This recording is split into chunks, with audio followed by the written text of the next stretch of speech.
YouTube, what's up, man? It's your boy Richardson from Minimum Wage to Millionaire. If you're new here, welcome. If you've been here, welcome back. You guys, I got a very nice special video for you guys today. This is, like I said, when it comes to finances, I'm quite the contrarian.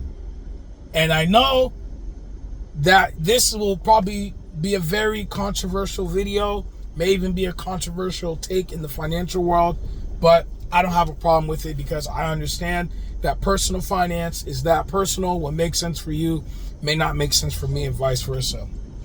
But I finally just achieved no credit score, right? Or what's also known as credit unscorable. And that just means is that I don't have enough active data on my credit reports, whether it's accounts open, payment history, anything like that, to actually give myself a credit score. In other words, I have no credit score.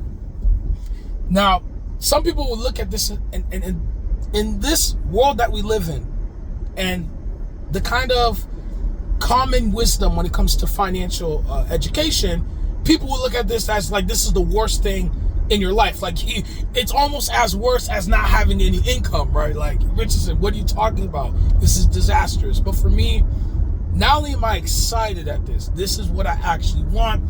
And my goal is to actually go further and become what's known as credit invisible, meaning that I have nothing on my credit report. So just to give you guys a little more context, if you're new to this channel, I've been debt-free since September of 2025, and one of my goals, and I'll link in the description, my debt playlist, my debt-free playlist, so you guys can kind of hear my thoughts on debt and all that stuff. But just to give you guys kind of rough rundown, I am debt-free, and I don't have any intentions on going back to debt. My philosophy on debt is very simple, right? Proverbs 22 Verse 7 says that the rich rule over the poor and that the borrower is slave to the lender. And I do not want to be a slave to the lender, right? I want to serve the Lord. I want to serve people, because by serving people, you are serving the Lord. I don't want to serve Wells Fargo or Capital One or Chase Bank or whatever, right? So, and my philosophy has also evolved to essentially, if I have the money to buy what I want, why do I need you, the lender, to front me the money or to front the money on my behalf and pay you back, where you get to control the terms? So that's kind of my mindset of it. Similar to a Dave Ramsey. In some ways, I'm not as extreme as Dave Ramsey, but in other ways, I would say I'm a little more extreme with Dave Ramsey. And I may do a follow-up video to kind of expand upon that if you guys want to know. But those are overall kind of my thoughts on debt and stuff like that. So my goal is that, okay, if I'm adopting this mindset and I'm willing to go as far and extreme against this, well, one of the major, I guess, consequences, not necessarily to me, but one of the consequences is that I'm going to have to give up the credit score. And this was a hard pill to swallow because, again, for over a decade, when I've been building my credit, I've, again, never had missed a payment. Never paid credit card, at least interest on my credit cards, because I paid it on time in full. At one point in time, I think I had like 6 or 7 credit cards. I had a, the Chase Freedom card. I had a Capital One Quicksilver card at one point. I had a Discovery, I had all the beginning cashback cards, and I was even planning on getting an Amex card, probably the Amex Blue Cash card, right? So this is coming from someone who understood the credit card game, was playing it the way it should be played, and I was getting all the rewards and benefits. But because I no longer want to live my life around debt, I have to give up the credit score. So with that, because I no longer have any active cards and stuff like that, the way I plan on living my finances is adopting a mindset where I could buy the things that I want. Whether it's, if I'm going to start a business, right? Instead of course, getting SBA loans or anything like that, I would either have to find people to invest in my business and then, of course, give up some equity so that they own portions of my company in exchange for that, or, which is not necessarily debt, it's just you're actually owning the asset, or I would have to just use my own startup capital, which obviously would take longer, but I prefer to go down that path.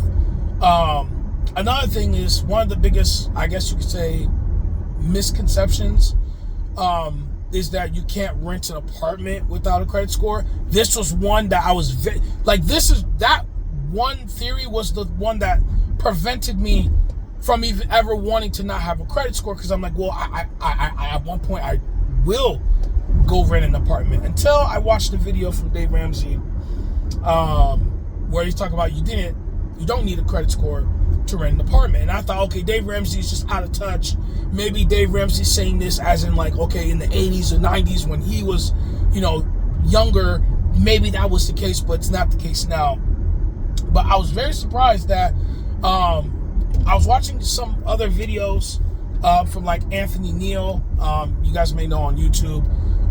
Anthony, I think he did a video several years back when he was working with Dave Ramsey, where I think he called up a bunch of like random like apartments throughout the nation, and they were able to essentially say, yeah, we were able to, approve you. It's just that if you don't have a credit score, maybe we'll need like a few more pay stubs, because we need to, do a little more due diligence on you because you won't have a credit score. Or maybe like instead of giving us like 3 months of bank statements, maybe you give us 6 months. So there's obviously going to be something you would have to do to make up for the fact of no credit score, but that's not going to prevent us from having you come in as a tenant.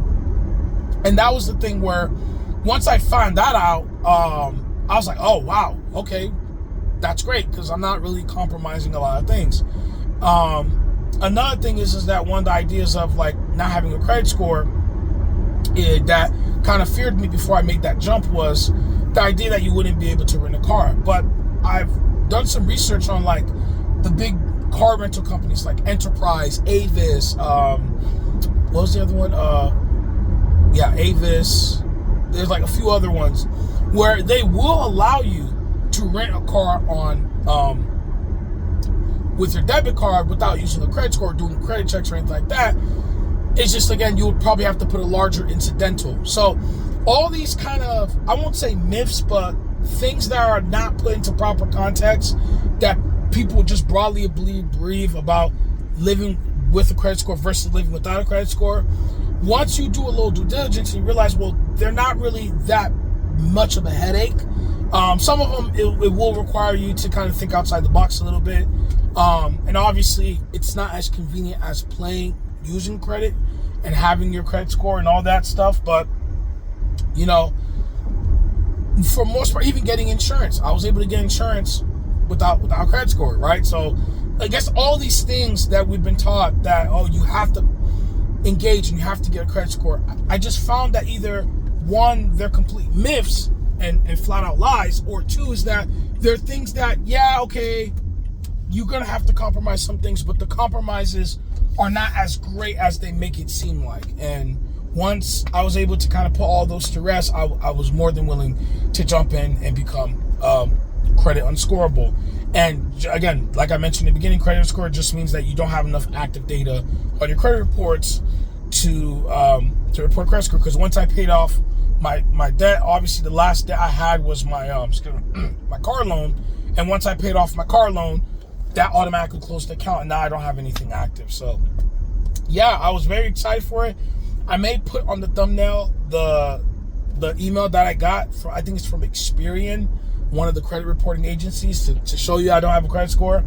And I'm very excited. I'm more than happy to live my life this way. I know it's going to come with some compromises, but I'm okay with it, because again, my philosophy is if I have the money, then I'm gonna buy it. If I don't have the money to buy it, then it's not meant for me to buy it, at least now.